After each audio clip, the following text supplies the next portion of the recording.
much obliged for such a pleasant stay. But now it's time for me to go.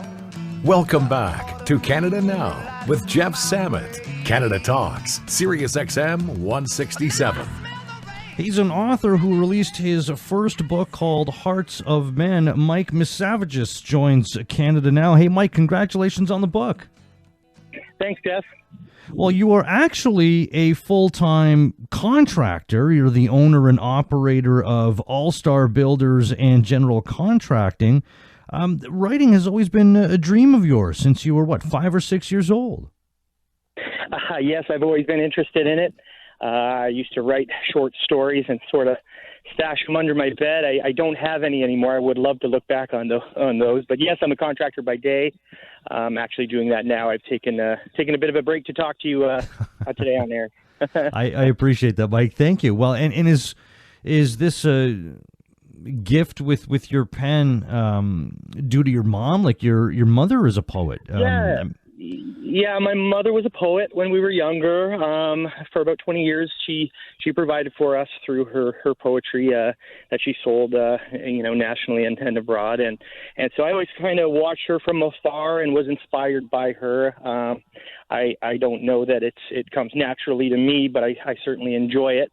And with this book catching on just lately, it'd be nice to continue with it.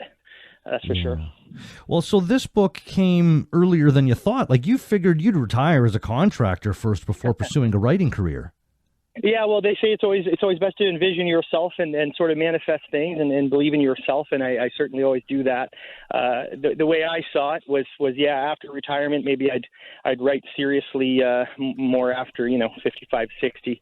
But I was a little light on work in the winter of 2012, so I decided why not start in my off time, and that's how I sort of filled that time with writing the book that happened to end up getting published. I've written several more since, but that's the first one I wrote, and I started on it much earlier than I envisioned. But good. Well, and you actually started writing this book in high school? I had written a story in high school that was meant to be a sort of a flash fiction or a short story. The chapter 8 of this book was a short story that I wrote in grade 10. And since grade 10, I sort of thought when I do get time to write more seriously full-length pieces that I'd revisit that because I thought I could sort of expand on it. There was a couple other stories that ended up becoming full-length from that English class, actually, yeah. So you have more books that have yet to be pulled. Like, I'm curious about this time during the pandemic. Has that been a bit of a gift of time for you to be able to write some more? Yeah, I had to shut down my contracting company for about a month, and in that time, I wrote something relatively quickly, another full length. So I've certainly got a handful. I sort of write any chance I get, but I definitely took advantage of the layoff. That's for sure. Is there any part of your work that might lend itself for you to be able to kind of let your mind wander a bit and come up with ideas, like maybe something that's part of your job that you might not like that much, that might be a little bit monotonous, where your mind might wander or you might jot down some ideas? It's a funny thing. I'm kind of always thinking about scenarios in my head. I'm not a writer who pre-plans much as far as documenting anything, but I've always got ideas floating around, and when I get some time, I sort of just let them all come out and sort of culminate. It's a funny thing the way I write. I don't, like I said, it's a bit unorthodox. I kind of just start, and I'm about 10 seconds behind my ideas, and I just sort of chase them from there. It's not very complex the way I do it, but yeah. Hey, whatever works, right? Whatever works. Because I've spoken to writers, both of novels, and of song, that sometimes they need to have that committed, dedicated time every day or during the week, whatever, a set amount of time, sometimes a set place in which to write. And then there's other people that just like to write on the fly whenever they're inspired, and then they just tap into that inspiration when the moment presents itself. Yeah, that's sort of how I do it, and I do find that there are certain times where you have to sort of document, like if there's a work that is joining up to something that's previously written, like the book that's out now. I have a prequel, obviously unpublished. That's the only one I've had published, my first one. But in those cases, you have to jot things down and sort of so you can tie things together. But no, for the most part, it's very spontaneous, and I find that works best for me, because if I start to think too much on a certain concept or premise or an idea, what happens is I then sort of I keep that held so tightly that other angles kind of get lost in the translation. So it's best to just let things swirl around in your head. I think that for me too, it sort of takes the pressure off. I'm not hard on myself or too caught up in remembering or applying something I've written down. That way, at the time, I can just pull from my mind, and it actually makes it a little more fun that way too, because I surprise myself as I go with how the stories kind of flow and turn out. Well, the book, again, it's called Hearts of Men, is about 7 young men from all over North America who wake up one day in the wilderness. They eventually find each other, band together, and they try to figure out what happened to them. I'm curious, in having the idea for the story, the structure, whatever the concept would have been back in high school, to be able to revisit that and then to flush it out into this fully formed story in a book. How was that to revisit it? And I guess where did the idea come from, first off, as well? To be honest with you, I write in a lot of different genres. I don't think I've pigeonholed myself very much.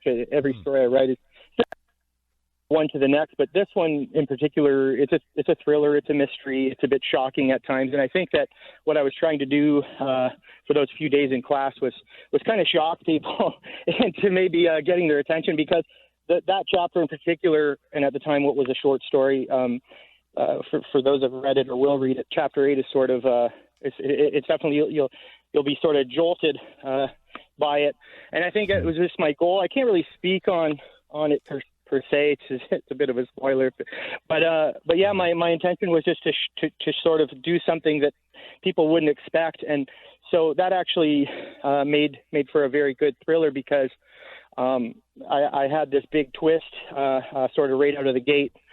I can't spoil too much, so that's fine. That's fine. Hopefully that makes sense. Hopefully that makes sense. But my idea was just to write something that the class wouldn't expect, and obviously with an idea like that, it's easy to run with it. When you work on a story for so long, like I talk to songwriters about this, that their songs are kind of like their babies, and they work on them, they tweak them, and then when they're ready, then they're released. And then they don't feel like it belongs to them anymore. It's out in the world, and it belongs to everybody else, and it's in everybody else's ears, and that's it. It's been heard, and it's done now. To have been published, do you get that same kind of a feeling? I mean, especially given that you've had this story around for so much of your life. Well, it's. I don't know that there's any relief in it getting out, and that I can sort of leave it and continue on with other things.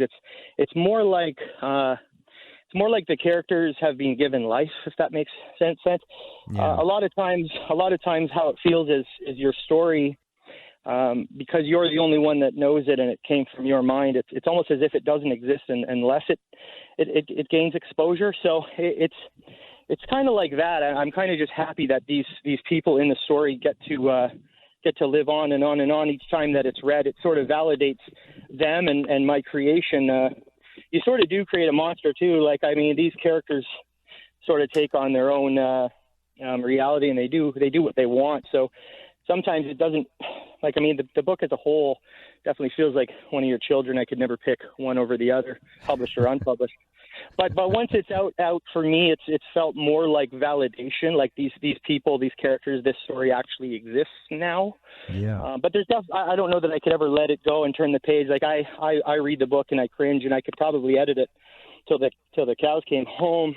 But So there's a funny thing with that too. I kind of imagined when I first started out that if I got published, if and when, I could sort of set that story aside and never look back. That's really not the case. You're kind of always wondering what you could have done differently. You're always thinking about things from a different perspective and point of view because you have gained life experience. You might not feel the same way that you did when you wrote that particular paragraph, years prior. So it's a funny thing. I read a book where an author said, a book is never finished. You just have to decide that it is. So I don't know that if I'm getting off topic or not. I'm sure that a lot of songwriters maybe would agree that they may look back and wonder what they could have done differently. Yep. Maybe they don't see it as a complete work. But the short answer is no. For me, it's just validation that the story exists. Yeah, well, and to have written something is one thing. I would imagine to have it read is another. That has to be a bit of a strange feeling. It is. It can be. Yeah, for sure. What's the response been to the book like? It's been good. Everything I've been hearing has been positive. It's a great thing because now I can maybe go on and make some of my other stories come to life. That'll be up to the market and up to the publishers and such. But the feedback has been very good so far, and I'm hoping for more positivity around it. If any negative, critiquing comes out, that's all part and parcel to the business, and you got to have thick skin if you're an artist too. Yeah. Well, do you feel that now that you are published, like it'll be easier the next time to be published? Because it's not as if this person hasn't been published before.